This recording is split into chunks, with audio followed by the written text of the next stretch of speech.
Buenas, mi nombre es Camila Reyes Hernández y hoy me correspondió el tema Fundamentos del Estado Social de Derecho. Uno de los grandes intereses de la filosofía es reflexionar en torno a las distintas formas políticas existentes, con el fin de evaluar la legitimidad de cada una de ellas y de tratar de encontrar soluciones a los problemas con los que se enfrentan. Para esto, la filosofía necesita aclarar y definir las nociones de justicia, libertad, política, sociedad civil, soberanía y Estado, puesto que la manera como se entienda cada uno de esos conceptos va a generar diversas implicaciones prácticas. La comprensión de estos aspectos es de vital importancia en nuestras vidas, porque la política es un ámbito que, estemos de acuerdo o no, nos afecta e involucra a cada uno de nosotros. Al ser ciudadano de un país determinado, las decisiones políticas y jurídicas que tome el gobierno inevitablemente van a tener una serie de implicaciones en nuestra vida. Por ello, debemos conocer los mecanismos políticos y las formas de gobierno. Una de las posibles formas políticas que se puede adoptar es la del Estado Social de Derecho, que se caracteriza por construir una sociedad libre, democrática y justa. Sin embargo, esta forma política es producto de una serie de posturas teóricas, de su manera que conviene conocer sus antecedentes históricos y sus fundamentos filosóficos. La libertad y Estado liberal. Así como para practicar un deporte, por ejemplo, jugar al fútbol, hay que seguir ciertas reglas. Para vivir en comunidad necesitamos de un sistema de normas que le pongan límites a lo que podamos hacer. ¿Conoces el mandamiento bíblico no matarás? Es una regla que le pone límites a lo que las personas pueden hacer. Prohíbe que se maten entre sí. Sin ella, la convivencia sería muy difícil. Un sistema de normas, junto con los mecanismos para hacerlas cumplir, es una institución. La FIFA es, por ejemplo, la institución que dirige el fútbol mundial, decide sus reglas y vela por el cumplimiento de estas. Las instituciones políticas, por su parte, son aquellas que determinan y garantizan el cumplimiento de las leyes de una sociedad. El problema de la justicia en las instituciones políticas incluye preguntas como: ¿cómo decidir qué leyes son justas? ¿Quién o quiénes deciden qué leyes son justas?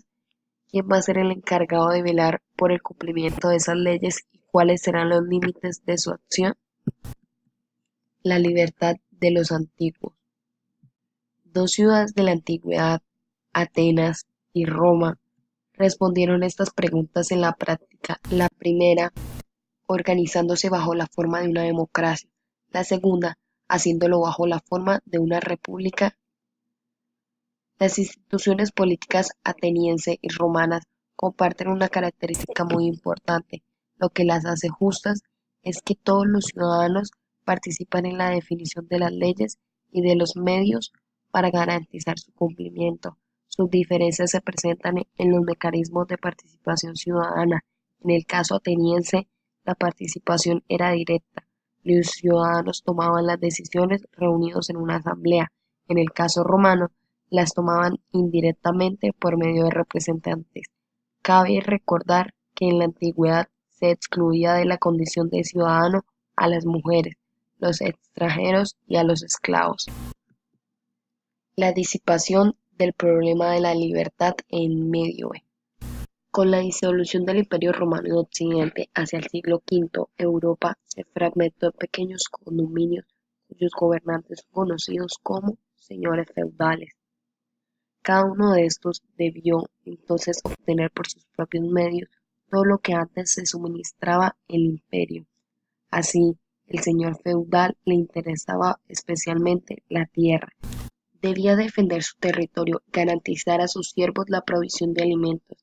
El régimen feudal originó una serie de instituciones políticas, económicas, sociales y culturales marcadas por la distinción entre señores, nobles y siervos plebeyos.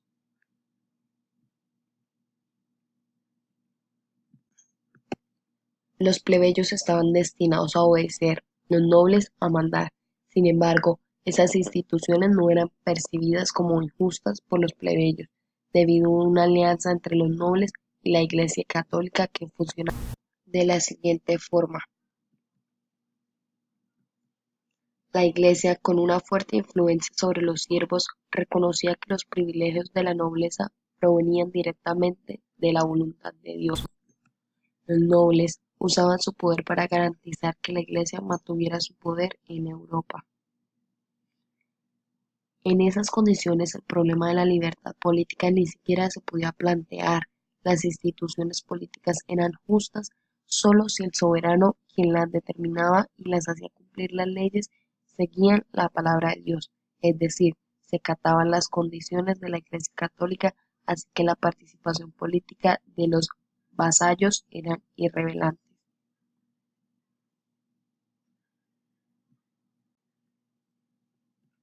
La libertad de los modernos. La afirmación de que todo ser humano en cuanto tal tiene la capacidad de ser libre y el derecho de ejercerla es fruto del florecimiento de las teorías del derecho natural de la Edad Media y moderna, y desembocará en el concepto de libertad de los modernos. En efecto, por medio del derecho natural se afirma la idea de que con anterioridad a la afirmación de las comunidades políticas, es decir, por naturaleza cada persona tiene uno de los derechos de la sociedad debe respetar. A esos derechos se le han llamado también libertades, porque son, por ejemplo, el derecho a expresar la propia opinión o libertad de expresión, o a profesar el culto que desee o libertad religiosa, a reunirse con otros o libertad de asociación, y a elegir representantes que gestionen las cuestiones públicas de modo que cada quien pueda disfrutar de su vida privada. Para la nueva mentalidad, una persona no es más libre cuanto más practica la vida pública, sino cuando se respetan sus derechos, entre ellos el de elegir representantes que se encarguen de gestionar las cuestiones públicas, pudiendo así disfrutar de su vida privada. De este modo nacen los gobiernos representativos en los que el pueblo no gobierna directamente como en la democracia ateniense, sino por medio de sus representantes.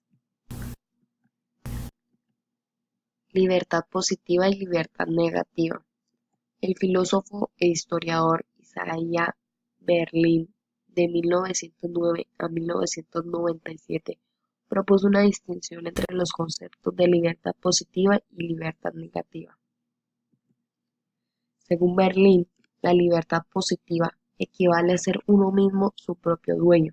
Lo que tiene de positivo esta clase de libertad es que consiste en que el individuo tiene el mismo control sobre su propia vida y sus propias decisiones, y no depende de las fuerzas exteriores que lo manejen como si fuera una marioneta.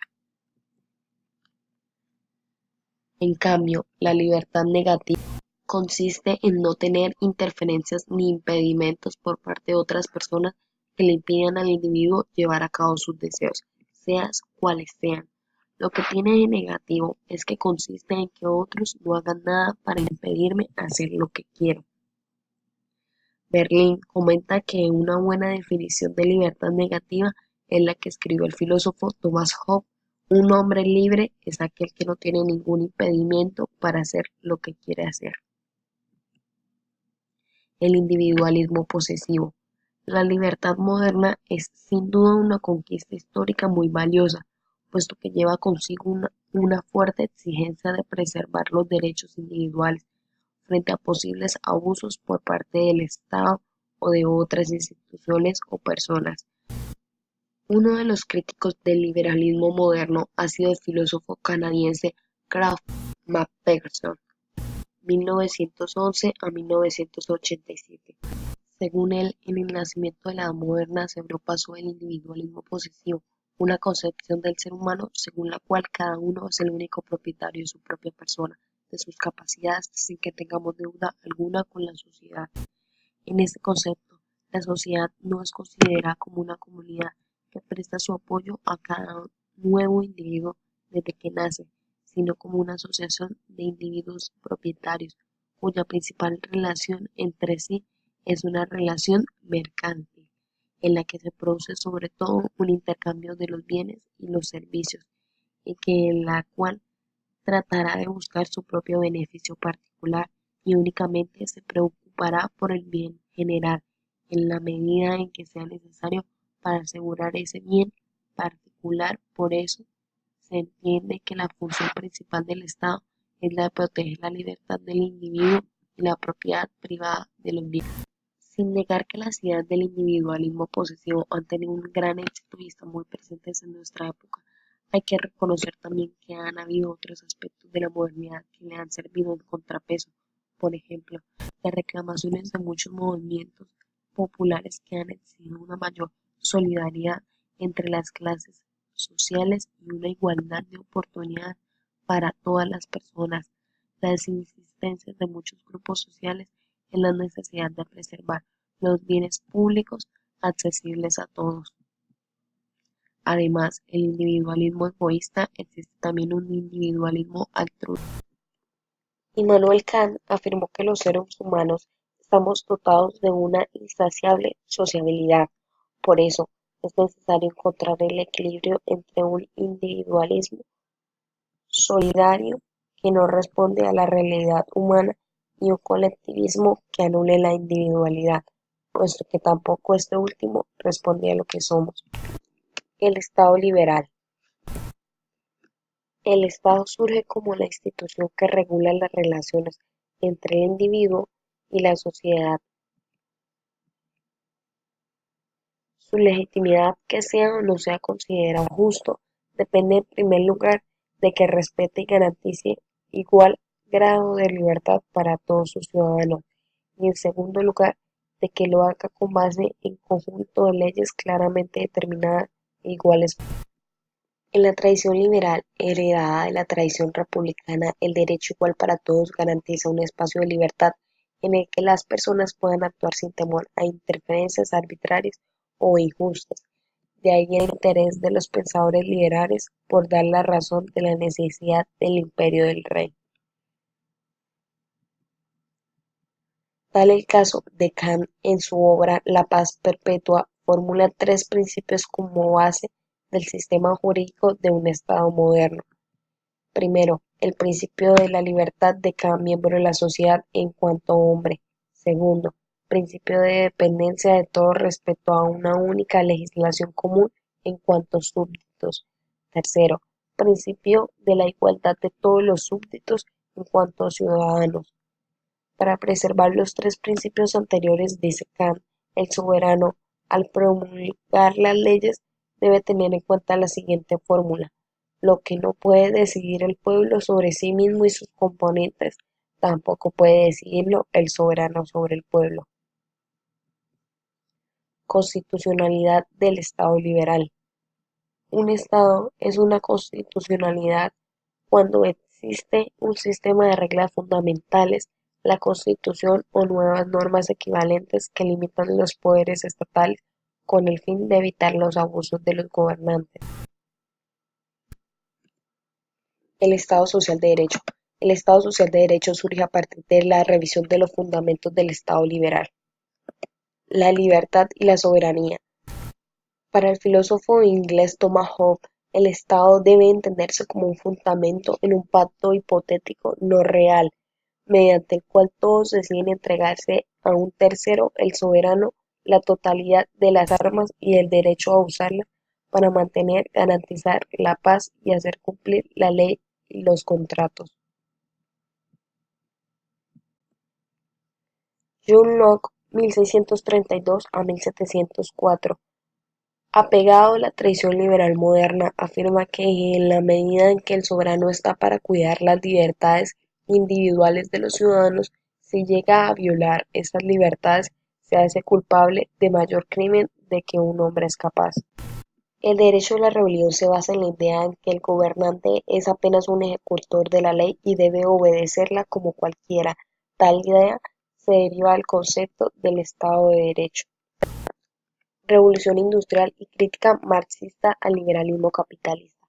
Inglaterra, Alemania y Estados Unidos entran en una nueva era de producción masiva de bienes y la revolución industrial, debido a la conjunción de algunos hechos políticos como la acelerada acumulación de riquezas en manos de la burguesía